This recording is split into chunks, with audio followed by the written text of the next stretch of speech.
Radio Okapi. Identité culturelle.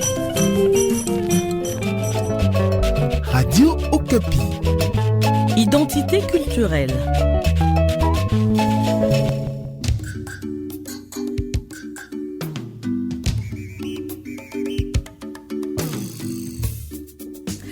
Messieurs, mesdames, bonjour.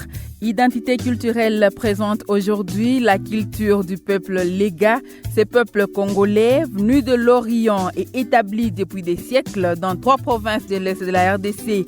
Nous consacrerons 2 numéros du magazine Identité culturelle à ces peuples. Dans ces premiers numéros, nous allons découvrir qui est les Moulega, comment ils célèbrent la naissance d'un enfant et comment celui-ci est éduqué. Dans cette découverte, nous serons guidés par 3 invités, Mwindu Luango Mangolis, Isangi Yungu Jean-Baptiste et Madame Machozi Pimbi Hélène, tous de la communauté Lega. Aux fils et aux filles Lega à l'écoute des radios Okapi. Maintenant, nous disons Samba.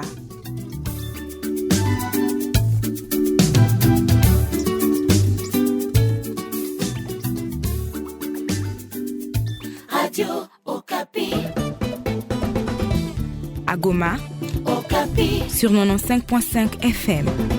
Okapi. Avant de parler de sa culture, découvrons d'abord qui est le Lega.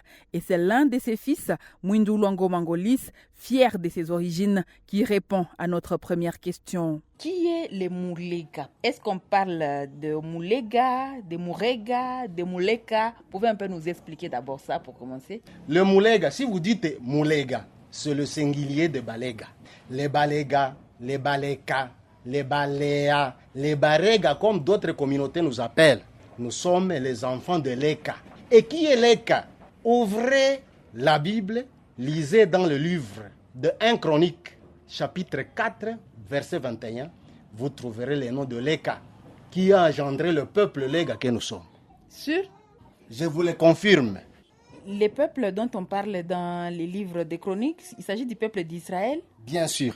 Sans doute, je ne perds de rien, je ne perds de personne pour éclaircir et dire clairement que le Lega, c'est la descendance des Israéliens. Ça, c'est votre documentation. Donc, c'est Bien repris sûr. dans les livres sur les origines des Lega. Oui. Ok.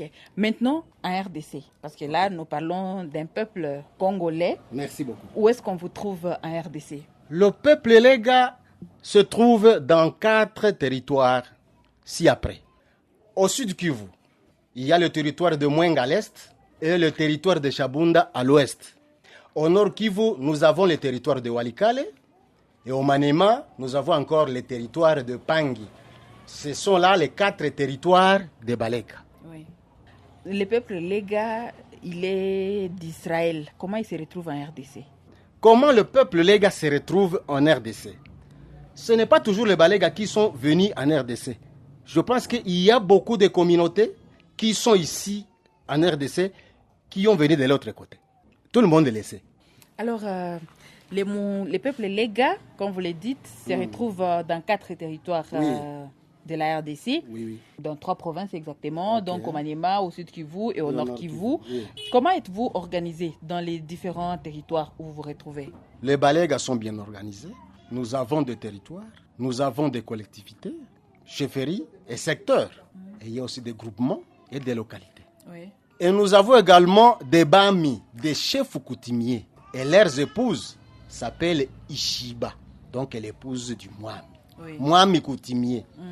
Je vais citer seulement 2 fils des Balega qui ont travaillé au sommet de notre pays, la RDC, notamment son Excellence Jean-Marie Kititoa Bengantundu. Il était premier vice-président du comité central du mouvement populaire de la Révolution, un père en sigle. En 1984, il a fait l'intérim du feu président Mobutu pendant 24 heures à Kinshasa. Oui. Kititoa Jean-Marie Bengantundu, il est ressortissant du territoire de Mwenga. Et son frère, Arthur Zaïdi Ngoma, ressortissant du territoire de Pangi, il fut vice-président de la République démocratique du Congo à l'époque de 1+4. Oui. Sur le plan santé, nous avons un fils de Moulega au nom du docteur Jérôme Mounyangi Nkola. C'est lui qui a découvert le médicament anti-coronavirus au Madagascar.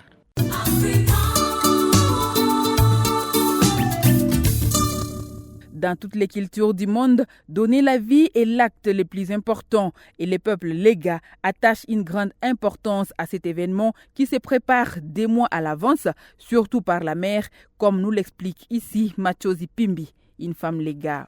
Quand la femme Lega est enceinte, elle doit se préparer à conséquence. Elle doit préparer à manger, elle doit préparer comment le séjour où elle va passer à la maison pendant l'accouchement, qu'est-ce qu'elle va manger. Et on demandait toujours des conseils à nos grands-mères. C'est la grand-mère qui va l'orienter. Il y avait des matrones. Et quand il y a une naissance, on faisait là, derrière la maison. Il y a un slogan qu'on disait « Uli mwana, uli nanina ». Toi monenena bene bene. C'est-à-dire, vraiment, la maman est vivante et le nouveau-né, vraiment, est vivant. Et là, on dansait, on jouait et on chantait. C'était c'est ce qu'on faisait chez nous. Donc, ce n'est même pas le mensonge. Oui. Et le papa, le mari de l'accouché, il doit avoir une obligation d'aller annoncer la nouvelle chez l'accouché, c'est sa famille, moyennant quelque chose, moyennant un petit cadeau. Si c'est un enfant du sexe masculin, on va amener une machette. Si c'est une fille, on va amener un grand couteau, le kipunga. Pour annoncer la naissance, il faut un cadeau aux parents de la mère. Aujourd'hui, comment ça se passe? Nous sommes par exemple à Goma.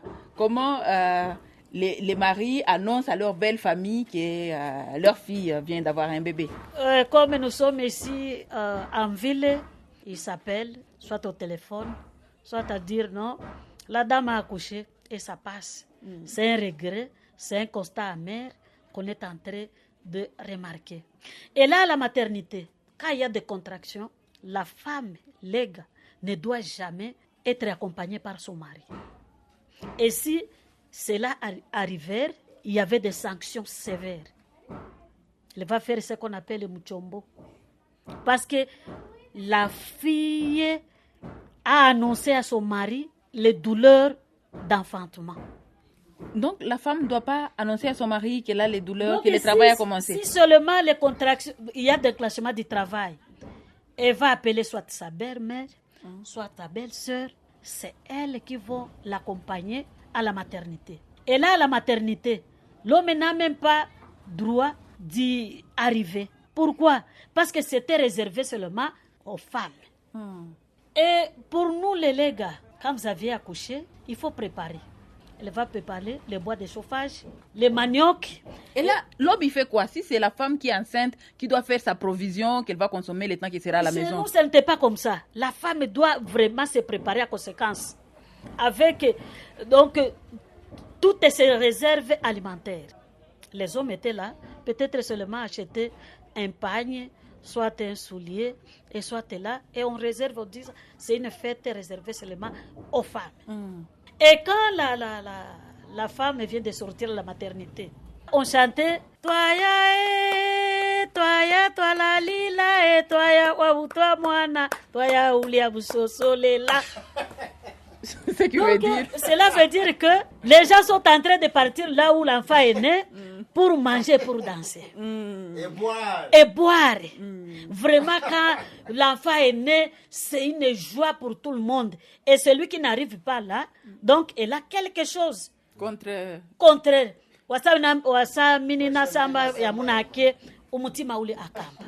Donc, celui ou celle qui ne danse pas pour la joie de l'autre, c'est-à-dire il y a un grain de sable réservé là-dedans. Alors, imaginons une femme qui est à Goma, qui vit avec son mari, loin de la famille et tout, et le travail a commencé pour l'accouchement. Elle va attendre une belle-sœur qui est à 3 heures de chez elle, ou bien le mari va l'accompagner. Et si le mari l'accompagne, ça aura quoi comme impact? On peut l'interpeller même au Barza pour dire que c'est un tabou. Oui. Ngolis Mouindoulangoma veut donner plus d'explications. Ok. Je voudrais expliquer concernant la maternité. Chez les Balega, si votre femme est enceinte, vous l'homme, vous n'avez pas droit de l'accompagner à la maternité ou de faire quoi que ce soit concernant la maternité. Parce que c'est un tabou. Et c'est punissable si on vous trouve ou on vous attrape dans ces cas-là. La première chose qui commence, c'est tuer les membres de votre famille. Quand on extermine les membres de votre famille, vous serez là prêt de dénoncer ce que vous aviez fait. Donc, un homme qui a accompagné sa femme à la maternité voit les membres de sa famille mourir en cascade. Oui, il va dénoncer que c'est moi qui ai accompagné ma femme à la maternité et c'est pour cette raison que ma famille vient d'être exterminée. Et dès qu'on saura ça, on va faire appel aux Bami coutumiers. Pendant qu'ils arrivent, on leur donne des chèvres. Et puis, il faut maintenant une déclaration publique. Désormais, nous ne voulons plus écouter ou entendre dire que quelqu'un avait accompagné sa femme à la maternité.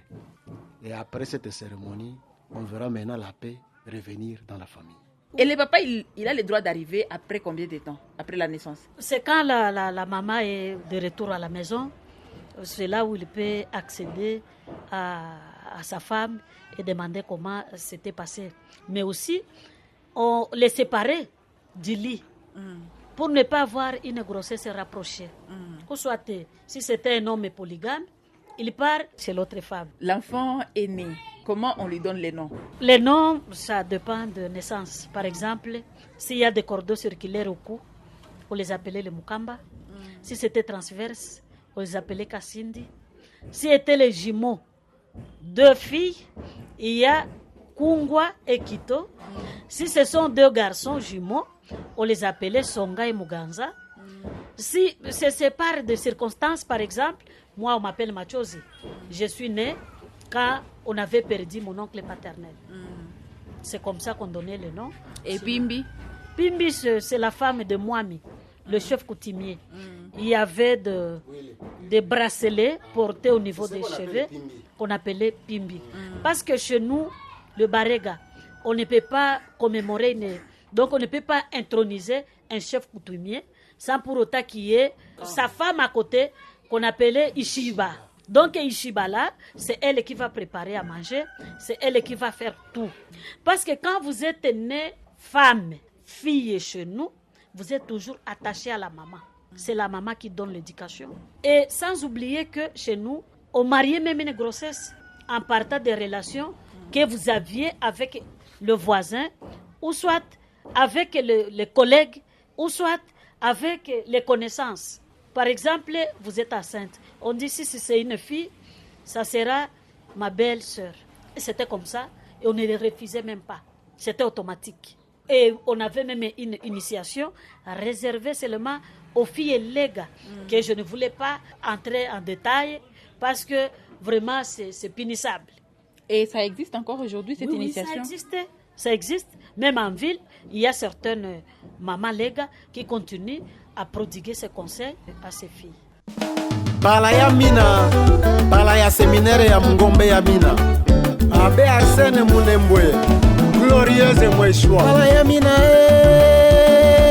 amina ya shimba wetangela amina balaya tata monseigneur Myengo Mlombe amina batata bamae boke boke boke boke boke boke.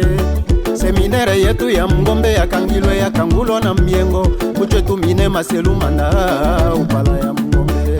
Hubert Jobo vision shala ashimba tolonda kwa mushili mwilande tata ine mwindulwa ngoma ngoli sene sena kimbao ine tanda kule luchilwa baungu ni sena kimbae walutangulela ingela mlo otendela muindu angita iki ulunda ololo.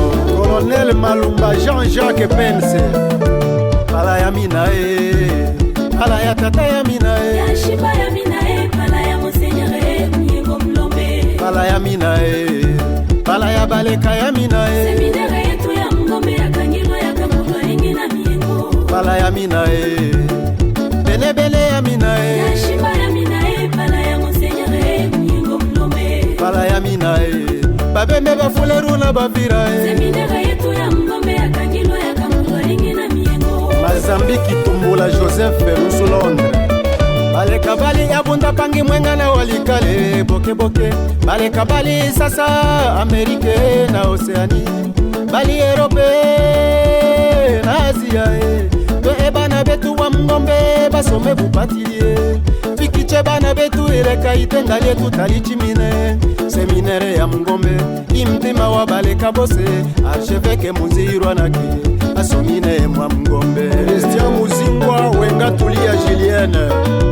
Bala ya minae, bala ya tata ya minae. Yashimba ya minae, bala ya Monseigneur Nyingo Mlombe. Bala ya minae, bala ya baleka ya minae. Seminere yetu ya mngombe ya kangilo ya kangolo ringi na miengo. Ute kuminila sambaza munyage, te kumutima kule kagamba. Bogi bogi balega na boga boga ebekula seminere zito. Seminere za mungombe zubakilwe na Monseigneur Richard Claire. Kompo kota kubo babaleka, senge bana bito kupati. Monseigneur Richard Mugaja Kandilwe. C'était la chanson Pala ya Séminaire ya Mungombe, une chanson de l'artiste Ngolis Mwindulu Ngoma qui rend hommage au premier petit séminaire opérationnel sur la terre Lega, séminaire qui a contribué à la formation de plusieurs grands hommes de la région. Une chanson qui nous conduit directement à évoquer l'éducation des enfants chez les Lega. C'est avec notre troisième invité, Isangi Yungu Jean-Baptiste. Il y a les gens qu'on appelle les BAMI, les détenteurs, les conservateurs de notre coutume.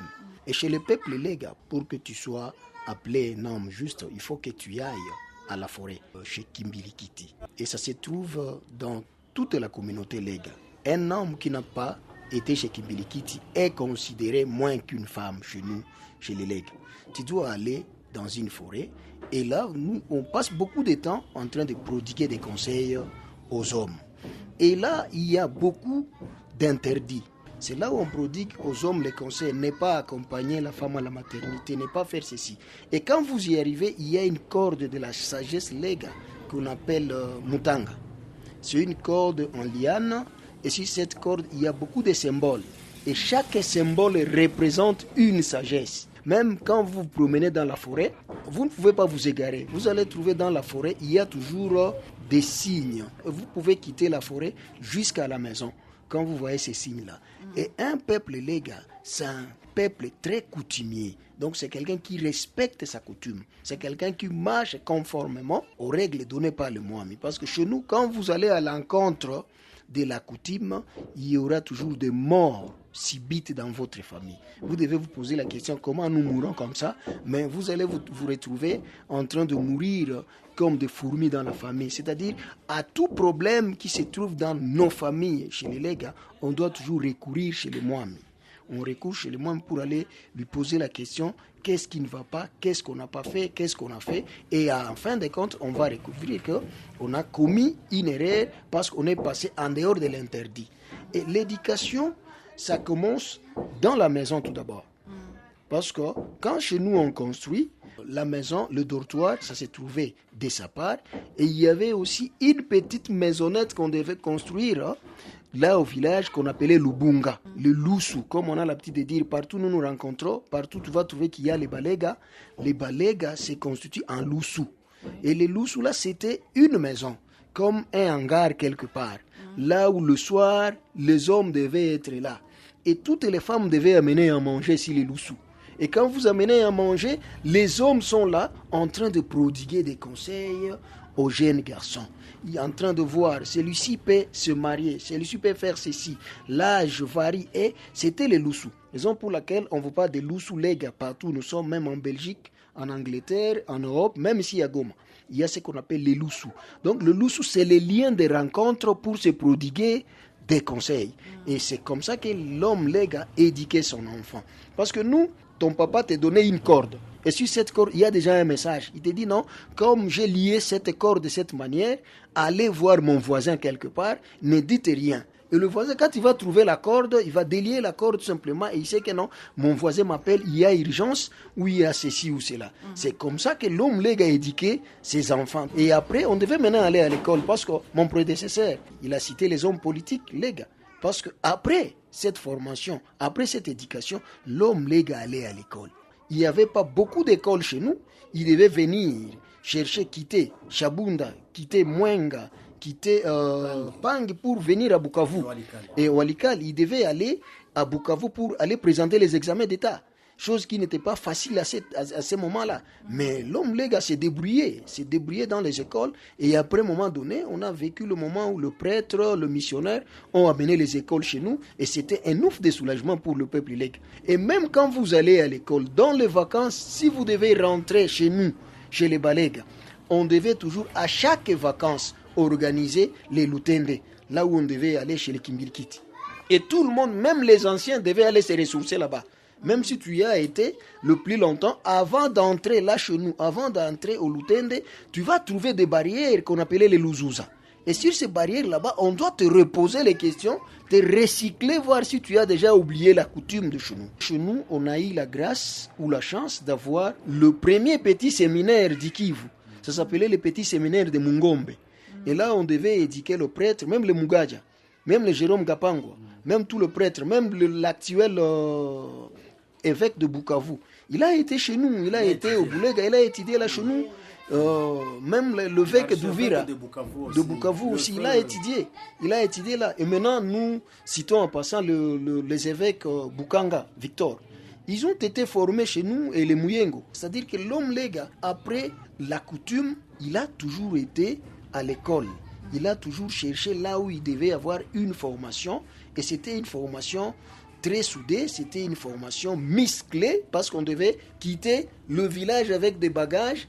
On devait te fabriquer des kwanga, un peu de kinda, là chez nous, et on t'envoie à l'école. Et quand on est à l'école, on se débrouille parce qu'avant de manger, on doit encore recourir à la base arrière. On doit t'envoyer à manger, on doit toujours te ressourcer à partir du village. Raison pour laquelle le peuple, les gars, devait toujours rentrer chaque vacances. Nous, quand on venait en ville, on devait rentrer au village pour se ressourcer.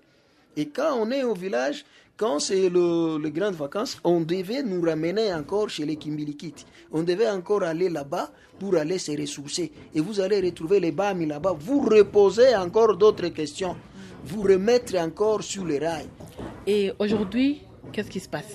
Aujourd'hui, on continue à éduquer les enfants, mais on a maintenant beaucoup de villes à Kamituga, à Chabunda et comme ça. Et maintenant, la culture est allée un peu loin des villes.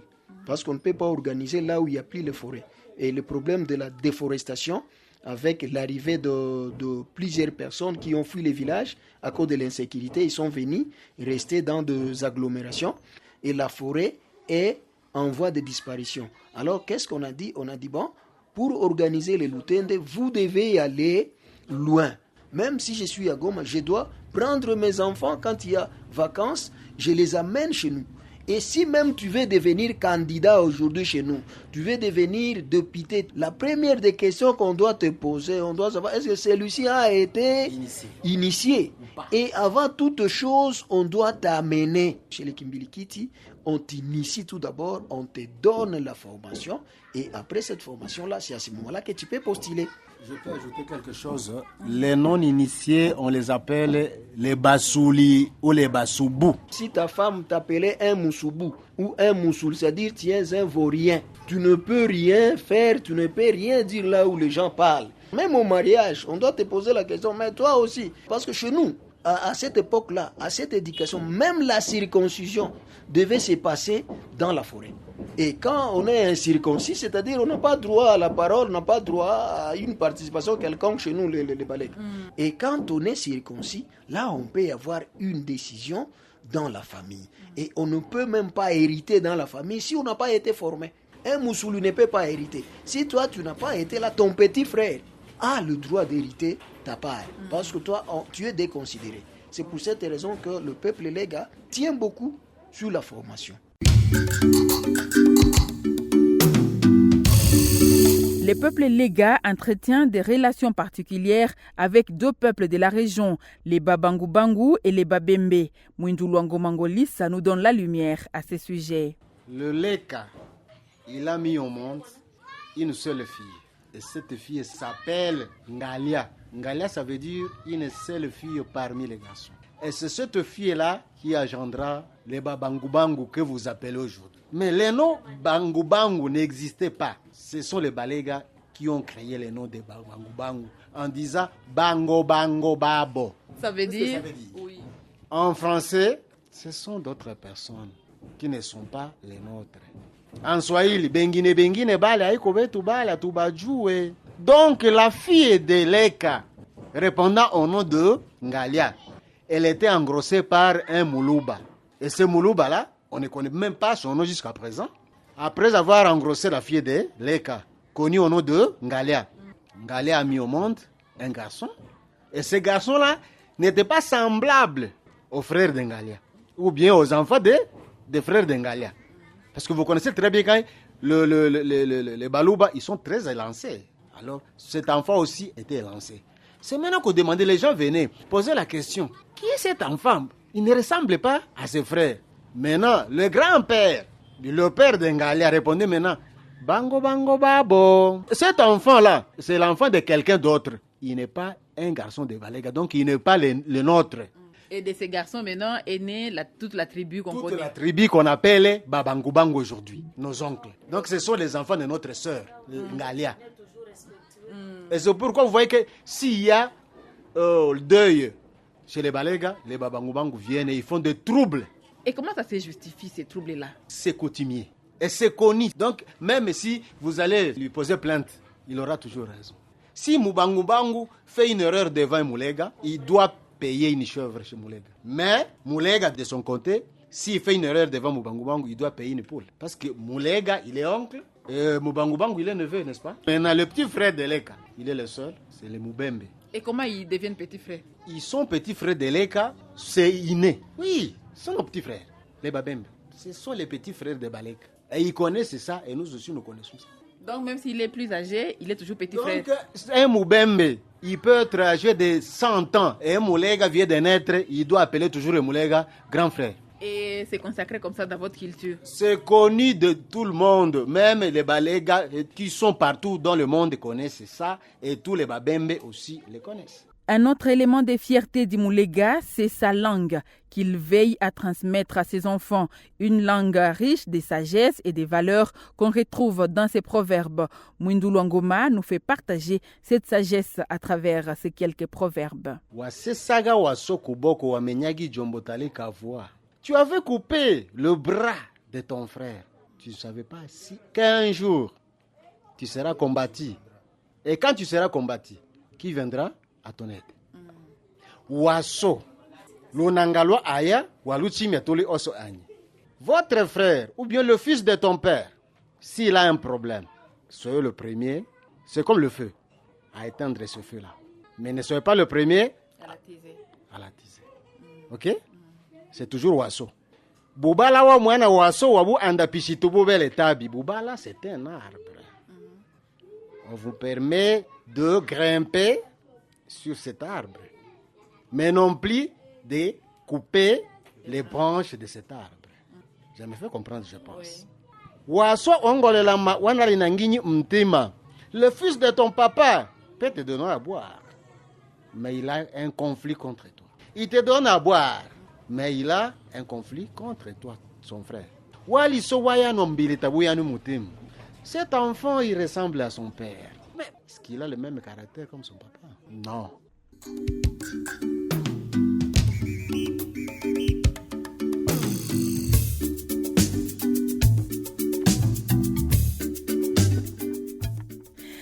Et c'est par cette sagesse Lega que nous arrivons à la fin de ces numéros du magazine Identité culturelle consacré à la découverte du peuple Lega et à l'éducation de ses enfants. Dans notre prochain numéro, nous parlerons des Mitamba, c'est-à-dire les filles Lega, richesse de leurs frères et du mariage chez les Lega. Merci à nos invités qui nous ont fait découvrir leur culture. Ce magazine a été réalisé sous la supervision de Jean-Marc Matouak avec l'appui technique de Bernardin Nyangui. Je suis Rosalie Zawadi, je vous l'ai présenté. À très bientôt sur ces ondes de la radio de la paix. Prenez soin de vous et de tous ceux qui vous sont chers. Touchi, mon année. Au revoir.